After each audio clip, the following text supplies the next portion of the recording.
जय हिमालय जय भारत। संसार भर में हिमालयी लोग यूट्यूब चैनल देख रहे आप सभी का स्वागत है और मैं हूं भारत की राजधानी नई दिल्ली से डॉक्टर हरीश चंद्र लखेड़ा। इस बार आपको नेपाल की क्षेत्रीय जाति को लेकर जानकारी दे रहा हूं। नेपाल के राजनीतिक तौर पर सबसे ताकतवर समाजों में ठकुरी, क्षेत्री और बाहुन को माना जाता है। नेपाल में इनके साथ ही नेवार, किरात, मगर, गुरुंग, राय, लिम्बू, तमांग, शेरपा, मधेश और मैथिल समेत बहुत से समाज हैं।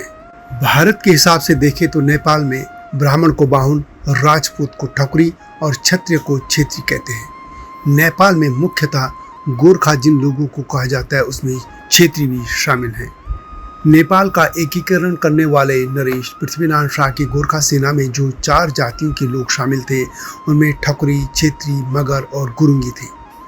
बाहुन, कामी, दमाई भी सेना का हिस्सा थे।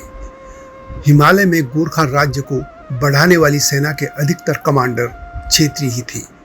इस बारे में विस्तार से बताने से पहले आपसे अनुरोध है कि हिमालयी लोग यूट्यूब चैनल को सब्सक्राइब अवश्य कर दीजिए और समसामयिक मुद्दों पर एक और चैनल है सत्यमेव जयते यानी STV, उसको भी देखिएगा, यह आपसे विनम्र अनुरोध है।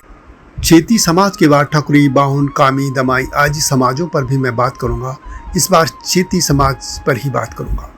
क्षेत्री शब्द क्षत्रिय से निकला है। क्षेत्री या क्षेत्री यह क्षत्रिय शब्द का अपभ्रंश है। जिनके पूर्व शासक या सैनिक रहे हैं वे क्षेत्री कहलाते हैं। नेपाल के एकीकरण में क्षेत्री समाज का अग्रणी महत्वपूर्ण योगदान रहा है। क्षेत्री नेपाल के साथ ही भारत में भी रहते हैं। देहरादून, दार्जिलिंग, कालिम्पोंग से लेकर पूर्वोत्तर के राज्यों में क्षेत्री हैं। भारतीय राष्ट्रीय फुटबॉल टीम के पूर्व कप्तान सुनील क्षेत्री भी इसी समाज से हैं, जिनके नाम 80 गोल हैं। क्षेत्री या क्षेत्री नेपाल के पहाड़ी क्षेत्रों में रहने वाले प्राचीन निवासी योद्धा वर्ग के लोग हैं। उन्हें पहाड़ी, गोरख्याली, गोरखे, गोरखेधी, गुरखिया या खशा भी कहा जाता है।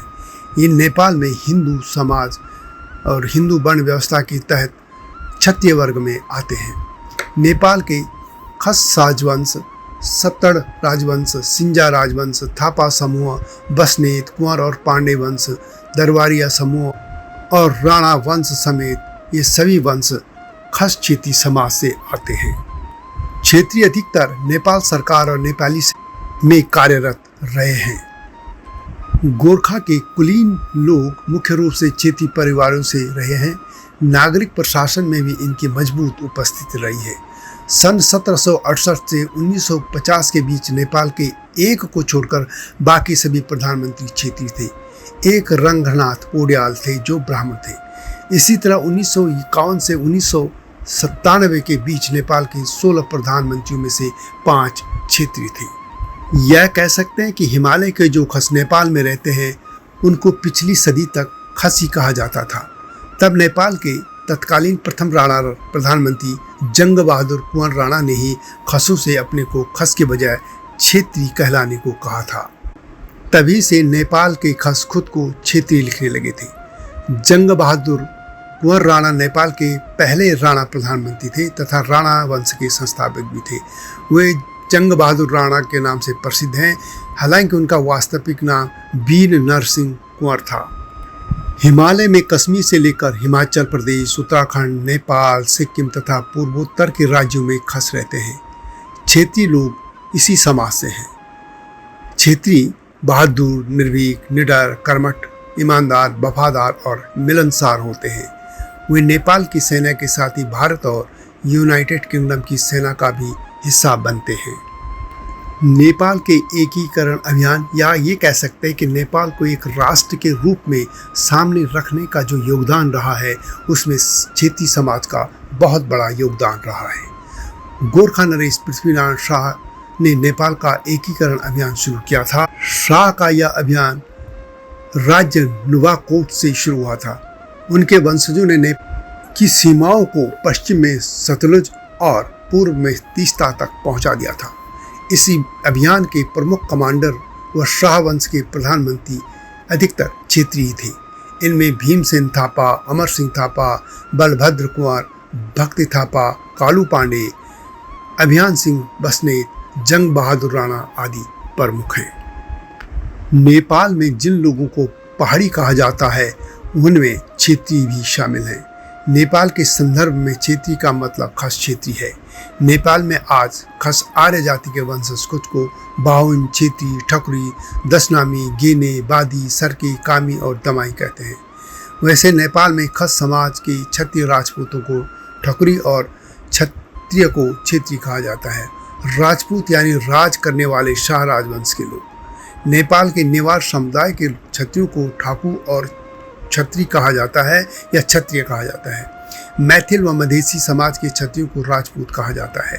खस क्षेत्रीय नेपाल की सबसे बड़ी आबादी है और उनकी आबादी 16% तक है। वे पूरी तरह से हिंदू हैं। कुछ लोग बौद्ध धर्म का भी पालन करते हैं। क्षेत्रीय अपने प्राचीन देवता मस्टो देवता की भी पूजा करते हैं। खस क्षेत्रियों को खस ठकुरी का समकक्ष माना जाता है। ये कह सकते हैं कि क्षेत्रीय जाति की उत्पत्ति प्राचीन खस जाति से हुई है। नेपाल के एकीकरण से पहले खस जनजातियों के जुमला कर्णाली क्षेत्र में 2224 राज्य थे। उनकी प्राचीन भाषा खसकुरा भाषा है जो कि आज की नेपाली है। नेपाल के क्षेत्रियों के उपनाम या सरनेम इस तरह से हैं: अधिकारी, बनिया, बासनेट, बिष्ट, भंडारी, बोहरा, बुराथोकी, चौहान, धरती, कार्की, धामी, खड़का, खत्री, खुलल, कुंवर, महारा, पांडे। एक पांडे वैसे ब्राह्मण भी होते हैं। राणा, रावत, रावल, रायमाझी, रोका, थापा आदि प्रमुख हैं। इसी तरह अन्य सरनेमों में एर, कठायत, बसनेत या बसनायत, बिष्ट, विष्ट, वंशी, वर्मा, बरुआल, पानिया, बुढ़ाथोकी, बोहरा, चौहान, चौहान, डांगी, दानी, धामी, धरती, हलाल, कार्की, कटवाल, कुंवर, खड़का, खत्री, खाती, मल्ल, महंत, पांडे, पांडे, पाल, राणा, राणा भाग, राउत या रावत, रावल, राठौर, राठौड़, राया, रायमाझी, रोकाया, रोका, रोका। इसी तरह समाल, संजील, सिंह, सिलवाल, सेन, साक्य, शाह, शाही, थापा, ठकुरी आदि शामिल हैं। वैसे जैसे थापा या और कुछ जो सरनेम हैं वे मगर आदि में भी मिलते हैं। तो यह थी नेपाल के क्षेत्रीय समाज की गाथा। वीडियो कैसे लगी कमेंट में अवश्य लिखें। नेपाल के अन्य जो जातियां हैं या समाज हैं उनके बारे में आपके सामने वीडियो आती रहेंगी, देखते रहिएगा। पहले भी मगर और गुरुंग पर वीडियो आ चुकी है। नेपाल को लेकर इस चैनल में कई वीडियो हैं, उनको भी देखिएगा। चैनल को सब्सक्राइब करना न भूलना। मिलूंगा जल्द ही नई गाथा के साथ। तब तक जय हिमालय, जय भारत। हिमालय पे पेड़ हो तो गीत गाएंगी नदियाँ, गीत गाएंगी नदियाँ। पेड़ों पे चिड़िया है तो गीत गाएंगी नदियाँ, पेड़ों पे चिड़िया है तो गीत गाएंगी नदियाँ। माँ की लोरी जैसे होते हैं नदियों के गीत।